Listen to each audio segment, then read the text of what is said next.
The moving truck pulled away from the curb on a sunny Saturday morning, leaving behind a collection of boxes and furniture on the freshly cut lawn of 1542 Oak Grove Avenue. The new homeowner, who had just been appointed as the city's first black police chief, stood proudly in front of his two-story colonial house, taking in the peaceful scene of his new neighborhood. After 20 years of dedicated service in law enforcement, working his way up from patrol officer to detective and finally to chief, he had finally achieved two of his biggest dreams: becoming police chief and owning a home in one of the city's most desirable neighborhoods. The house, with its red brick exterior and white trim, represented everything he had worked so hard for all these years. As he carried boxes from the driveway into his new home, he couldn't help but smile at the sound of children playing somewhere down the street. The neighborhood was exactly what he'd hoped for: quiet, well-maintained, and seemingly friendly, with mature trees lining both sides of the street. A few neighbors waved as they drove past, though none stopped to introduce themselves yet. Inside, he began the tedious process of unpacking.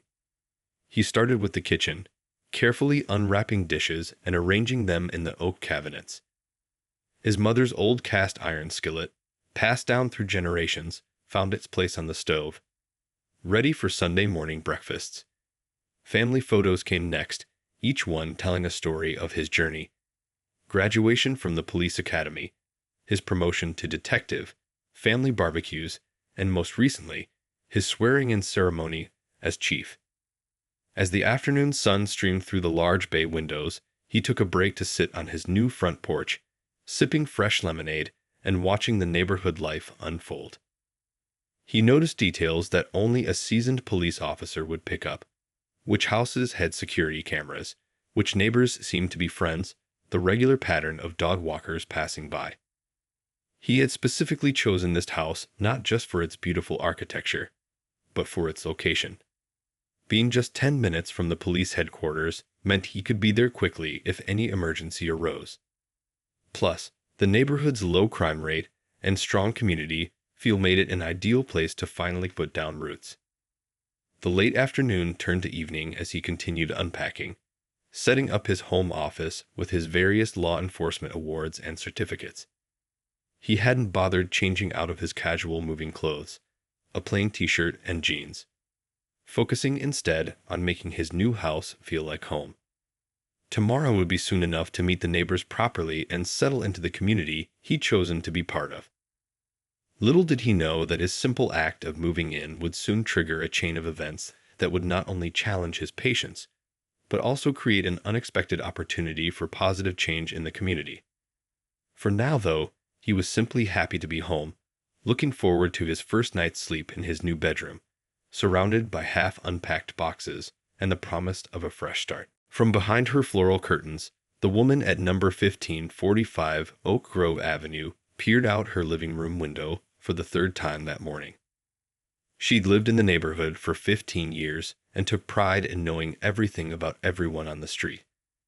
As the self-appointed neighborhood watch coordinator, she considered it her duty to keep tabs on any unusual activity. The sight of the moving truck yesterday had caught her attention, but she hadn't managed to get a good look at the new neighbor.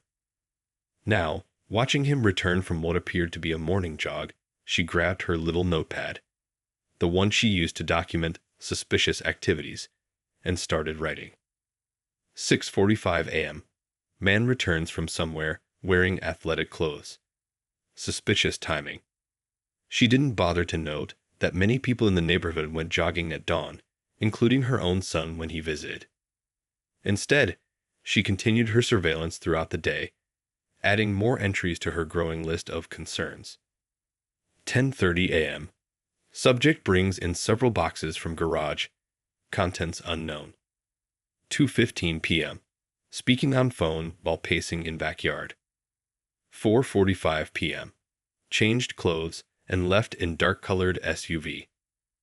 Her husband, who had lived with her watchful ways for decades, tried to reason with her over lunch. "Honey, the man just moved in. Of course he's bringing in boxes and making phone calls.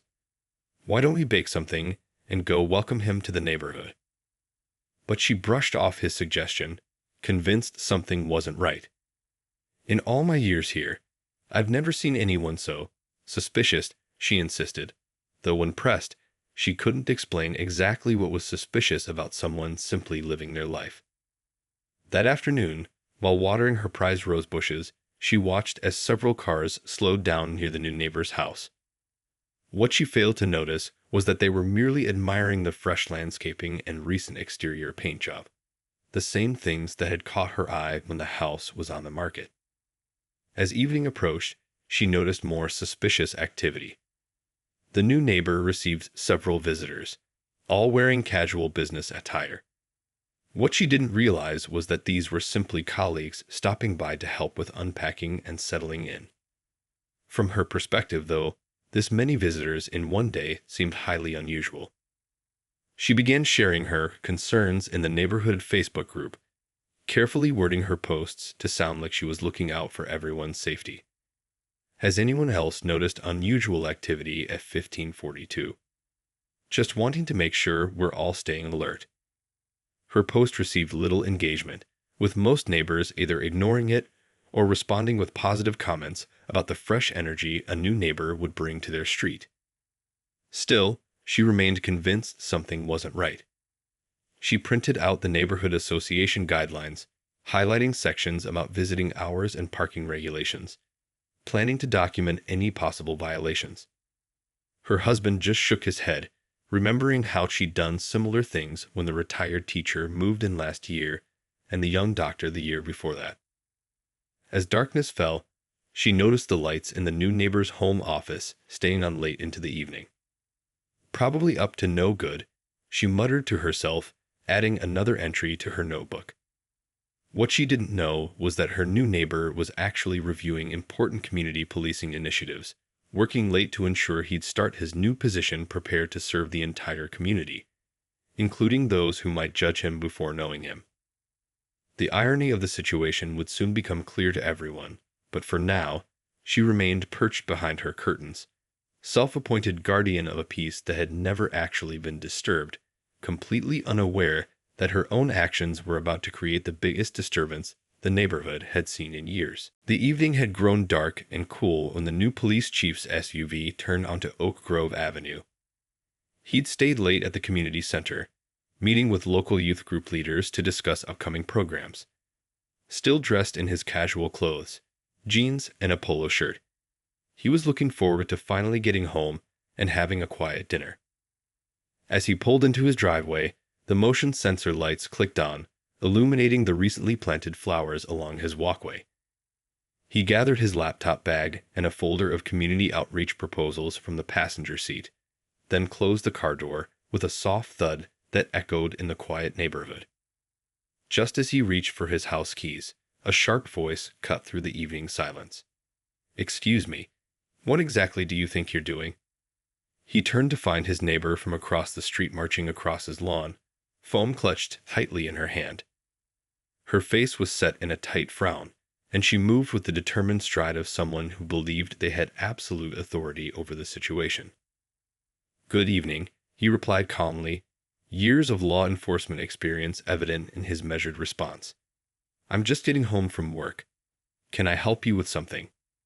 "This is a private neighborhood," she declared, positioning herself between him and his front door. "I've been watching you coming and going at all hours. What's your business here?" He took a deep breath, maintaining his professional composure despite the absurdity of being confronted on his own property. "Ma'am, I live here. I just moved in a few days ago." "Oh, really?" Her voice dripped with skepticism. "I know everyone in this neighborhood, and I haven't seen any paperwork about new residents. Show me some ID right now, or I'm calling the police." "Ma'am," he said, shifting his work materials to one arm, "I don't actually have to show you identification on my own property. But I'm happy to have a conversation with you if you'd like to introduce yourself properly." The neighbor's face reddened in the porch light. "Don't you tell me about property rights. I've lived here for 15 years. I'm the neighborhood watch coordinator, and I'm responsible for keeping this community safe." A few lights flicked on in nearby houses as her voice rose. Several curious faces appeared in windows, watching the scene unfold. The police chief remained perfectly still, drawing from decades of experience in handling tense situations. "I understand you're concerned about the neighborhood's safety," he said quietly. "That's actually something we both care about. But right now, you're trespassing on my property and harassing me, which isn't legal or neighborly." His calm demeanor seemed to fuel her agitation. She raised her phone, fingers poised over the keypad. "That's it. If you won't prove you belong here, I'm calling the police right now. We'll see what they have to say about this." "That's your right," he replied, maintaining his composure. "But before you make that call, I want you to think carefully about what you're doing and why. What exactly have you seen that's suspicious, besides me living my life in my own home?" The neighbor's hand trembled slightly, but her jaw remained set. "I'm calling them right now. Don't you move a muscle." She began dialing, her eyes never leaving him as she took a step backward onto his lawn. He simply nodded, knowing what was about to unfold. As she spoke to the dispatcher, he carefully placed his work materials on the porch bench and waited patiently. Years of dealing with similar situations had taught him that sometimes the best response was to let events play out naturally. The truth would come to light soon enough. In the growing crowd of onlooking neighbors, someone whispered, "Isn't he the new police chief?" But the woman was too focused on her phone call to hear the murmur of realization spreading through the gathering audience. The stage was set for a revelation that would shake her self-righteous certainty to its core. The 911 dispatcher had been working at the department for over a decade. She'd handled thousands of calls, but something about this one made her pause as she listened to the breathless woman on the other end of the line. 911. What's your emergency? Yes, hello. I need police at 1542 Oak Grove Avenue immediately. There's a suspicious person who claims he lives here, but I know that's not true. I've been watching him for days, coming and going at odd hours, bringing in mysterious boxes, and now he's refusing to show ID. The dispatcher's eyes widened slightly as she recognized the address. She'd just processed the change of address paperwork for that house last week. Still, she maintained her professional tone, following standard protocol. "Ma'am, can you describe this person for me?" He's a tall black man, wearing casual clothes, and he has some kind of briefcase or bag with him. He's just standing there on the porch, acting like he owns the place. The dispatcher typed the information while suppressing a sigh. "Ma'am, is this person threatening you in any way?" "Well, no, not exactly," the caller admitted, her voice wavering slightly. "But he won't show me his ID. I'm the neighborhood watch coordinator, and I have a right to know who's in our neighborhood." In the background, the dispatcher could hear a calm male voice saying, "Ma'am, I've explained I live here. I'm happy to discuss this with responding officers." The dispatcher continued gathering information while discreetly sending a message to the watch commander. Caller reporting new chief as suspicious person at his residence. She knew protocol required sending officers, but she also knew this situation needed careful handling. "Can you tell me if you're in any immediate danger?" the dispatcher asked, following procedure while trying to de-escalate the situation. "Well, no, but he's just standing there. And there are papers in his hand. Who knows what they could be? And he's been making phone calls in his backyard. I've documented everything." More background voices filtered through the call as neighbors began gathering. The dispatcher could hear confused murmurs and somebody saying, "That's the new," before being shushed by others. "Ma'am, officers are on their way," the dispatcher assured her, knowing this would be a call the entire department would be talking about tomorrow. "Can you safely step back onto the sidewalk while maintaining visual contact?" Yes, I'm watching him like a hawk. He's not going anywhere until the police get here." The woman's voice carried a note of triumph that the dispatcher knew would soon turn to embarrassment. Through the phone, the dispatcher could hear the sound of approaching cars. Several senior officers had volunteered to respond when they heard the call details come across the radio. This was one scene they didn't want to miss. "The police are here," the caller announced excitedly. "They're getting out of their cars now. I can see 3 officers coming up the walkway." The dispatcher continued recording the call as required, knowing the next few moments would unfold in a way the caller never expected. In the background, she could hear the distinct sound of car doors closing and measured footsteps approaching. "Ma'am, do you still need me to stay on the line?" the dispatcher asked professionally, though she desperately wished she could see what was about to happen. "Yes, the officers are almost here. They're walking up to him now. And wait, why are they? I don't understand. They're—" The woman's voice trailed off in confusion. The dispatcher could hear it all through the phone. The respectful, "Good evening, Chief," from the officers, the shocked gasp from the caller, and the unmistakable sound of a cell phone being dropped on concrete as reality finally sank in. 3 police cruisers pulled up to the scene with their lights off, parking carefully along the curb. The responding officers had deliberately chosen a low-key approach, fully aware of who lived at this address. The lead officer, a 12-year veteran of the force, stepped out first, immediately assessing the situation before him. The small crowd of neighbors that had gathered fell silent as the officers approached.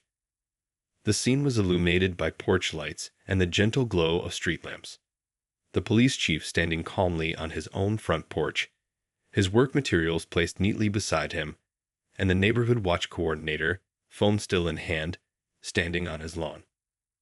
"Good evening, Chief," the lead officer said respectfully, giving a slight nod.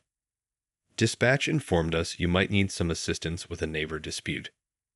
The color drained from the watch coordinator's face.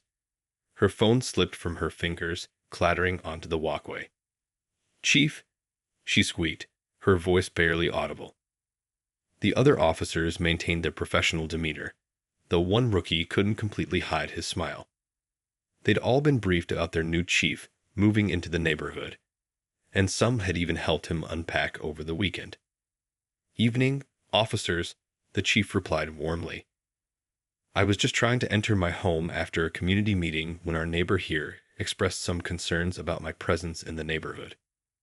The lead officer turned to the woman, who was now backing away slowly, her face a mixture of horror and embarrassment. "Ma'am, I can verify that this is indeed our new police chief, who recently moved into this residence. Would you like to explain why you called 911? She opened and closed her mouth several times, no words coming out. The notepad she'd been so diligently filling with suspicious activities fell from her pocket, landing face up on the lawn.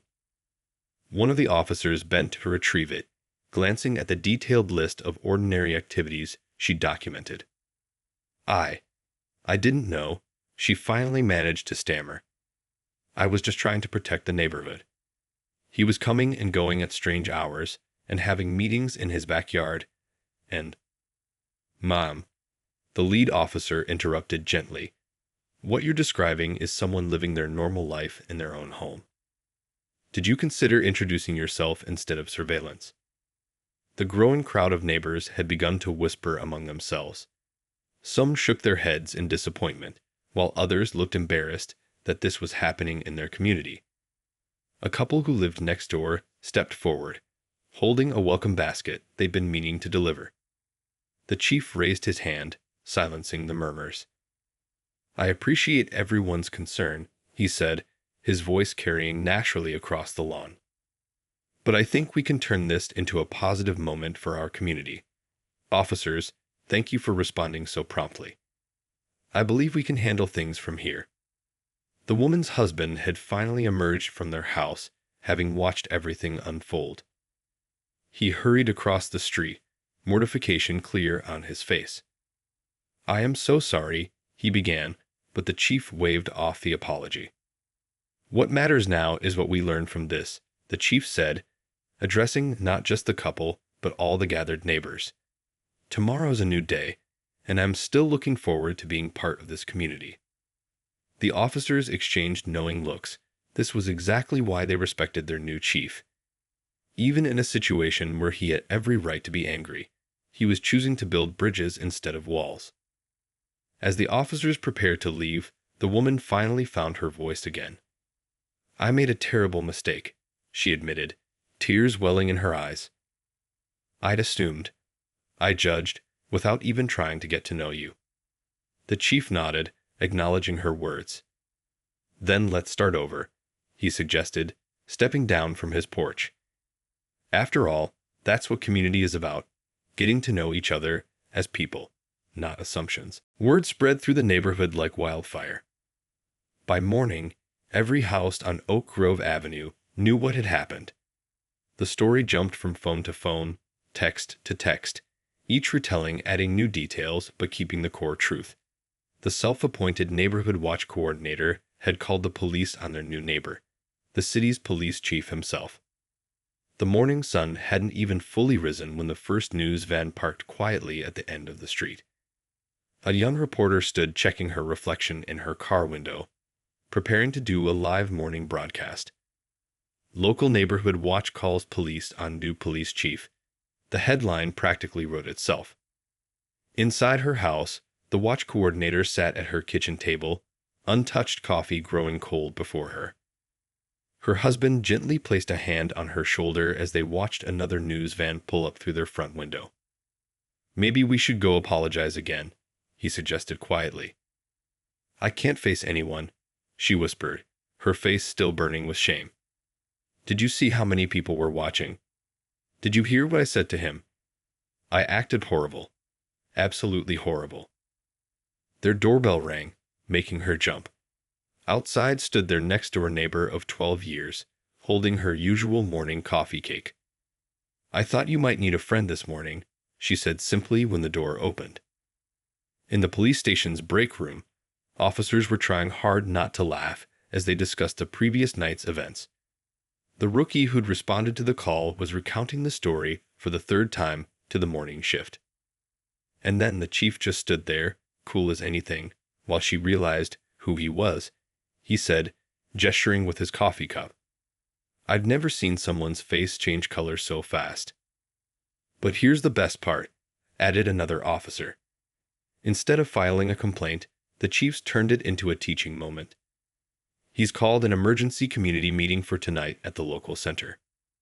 Back on Oak Grove Avenue, neighbors who had never spoken beyond a casual wave were gathering in small groups, discussing the events. The retired teacher from number 1538 remembered how the same watch coordinator had followed her grandson around when he helped her move in last year. The young doctor from 1535 shared how she received multiple warnings about having too many visitors, her patients doing house calls during COVID. The chief's phone hadn't stopped buzzing since dawn. Messages from city council members, other police departments, and community leaders poured in. Many praised his handling of the situation, but he kept his responses simple. This is an opportunity for positive change. Around lunchtime, a local food truck pulled up to the chief's house, sent by officers from his previous precinct who'd heard the story. The owner insisted on serving free lunch to anyone in the neighborhood who wanted to come by. Slowly, cautiously, neighbors began to gather. The watch coordinator watched from her window as people formed a line at the food truck. She saw them talking, laughing, sharing stories, some meeting for the first time despite living doors away from each other for years. Her husband brought her a plate from the truck, along with news that several neighbors had defended her, saying she'd always meant well, even if her methods were misguided. In his office at the police station, the chief reviewed the community meeting agenda one final time. The incident would be mentioned, but wouldn't be the focus.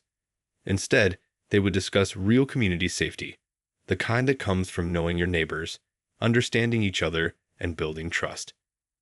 His phone buzzed with another message, this time from his mother. "Proud of you," it read simply. He smiled, thinking how this wasn't the welcome to the neighborhood he expected, but maybe it was the one the community needed. By mid-afternoon, the story had spread well beyond Oak Grove Avenue. Local news websites ran headlines about the incident, and social media buzzed with reactions. But something unexpected was happening in the neighborhood itself. A quiet transformation was taking place. The retired couple at the end of the street, who'd lived there for 30 years, brought out their old folding tables and set them up in their front yard. Soon, neighbors began arriving with dishes, casseroles, salads, and homemade desserts. What started as a simple gesture turned into an impromptu neighborhood gathering. In 20 years here, the retired husband said, serving lemonade to a young family that had just moved in last month, "This is the first time I've seen the whole street come together like this." The police chief's driveway had become an unofficial meeting point. People stopped by throughout the day, some bringing welcome gifts, others simply wanting to introduce themselves properly. Each visitor had a story to share about their own first days in the neighborhood. A young mother pushed her stroller up to the gathered group. "When we moved in last year," she shared, "I was so nervous about not fitting in. I wish we'd had something like this then, just neighbors meeting neighbors." The watch coordinator's husband finally convinced her to join the gathering. She walked across the street slowly, clutching a homemade apple pie like a shield. The crowd parted silently as she approached the chief, who was chatting with a group of children about their bicycle safety patrol. "I brought this," she began, her voice trembling, "and I wanted everyone to hear me say how sorry I am. Not just for last night, but for all the times I've made neighbors feel unwelcome or watched." The chief accepted the pie with a warm smile.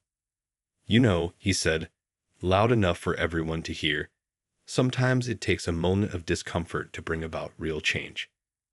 The question is, what do we do with that moment?"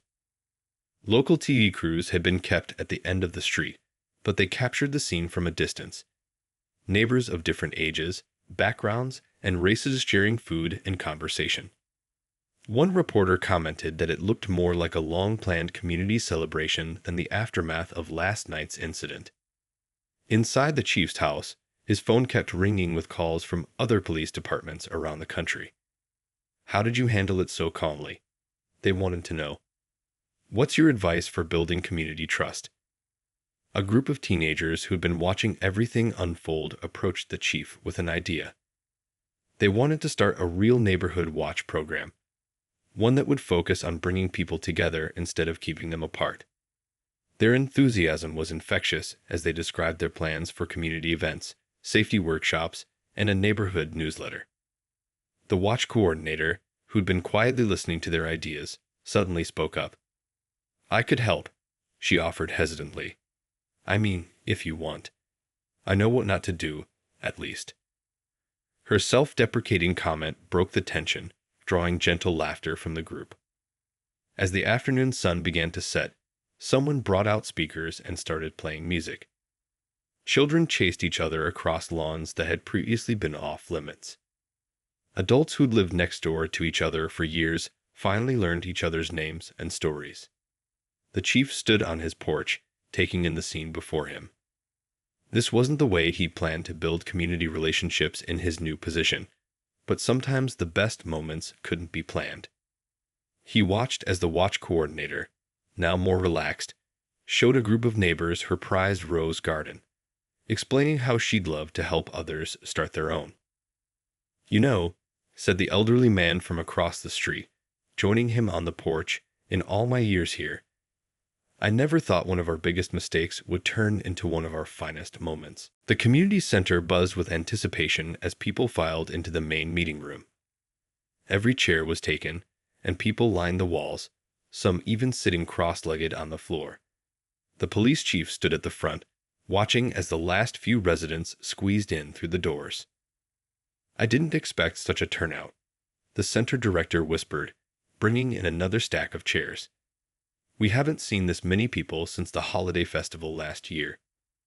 The chief smiled, noting how the watch coordinator and her husband had chosen seats in the front row. Her notepad was on her lap, but this time it was empty, waiting for a different kind of observation. "Thank you all for coming tonight," the chief began, his voice warm and steady. "I know many of you are here because you heard about what happened on Oak Grove Avenue. But we're not here to dwell on one incident. We're here to talk about what kind of community we want to be." He clicked to the first slide of his presentation, showing a simple photograph of his old neighborhood. When I was growing up, everybody knew everybody. Not because they were watching each other, but because they cared about each other. Somewhere along the way, we've lost some of that connection. The room fell silent as he shared stories from his 20 years in law enforcement. Times when fear and suspicion had torn communities apart, and times when understanding and communication had brought them together.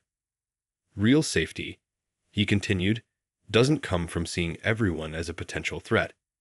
It comes from knowing your neighbors, understanding their stories, and building trust. In the middle of the room, a young boy raised his hand. But what if we see something that really is suspicious? The chief nodded approvingly at the question. That's exactly what we need to discuss. What makes something suspicious? Is it the action itself, or is it our assumptions about who's doing it? He then invited the watch coordinator to stand. She hesitated for a moment before rising, her face flushed. But instead of shame, there was determination in her expression. I've lived in this community for 15 years, she began, her voice shaky at first, but growing stronger.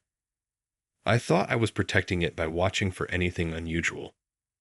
But I never stopped to ask myself why I saw some things as unusual and others as normal. The chief then divided the room into small groups, each discussing different scenarios. What makes someone look suspicious? How do our own experiences and biases affect our judgment? When should we call the police, and when should we simply introduce ourselves? The conversations were honest, sometimes uncomfortable, but necessary. People shared their own experiences of being judged, of feeling unwelcome, of making assumptions about others. One elderly resident spoke up about how she'd been afraid to ask her young neighbors for help with her groceries, assuming they wouldn't want to be bothered. Those same neighbors were now arranging a schedule to check on her regularly.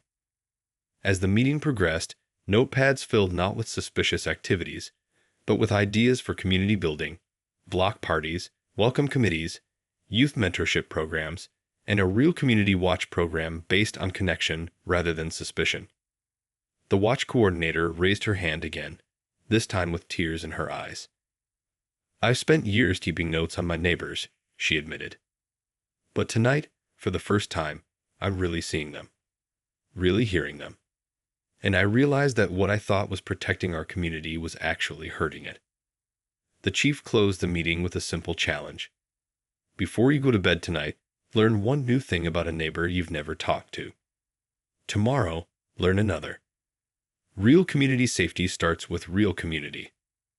As people filed out, many lingered to talk, exchange phone numbers, and make plans. The watch coordinator's notepad was now full, not with suspicious activities, but with names of neighbors who wanted to help build a stronger community, starting with a welcome dinner for the next new family that moved in. 3 months had passed since that eventful night on Oak Grove Avenue. The neighborhood had changed in ways both subtle and profound.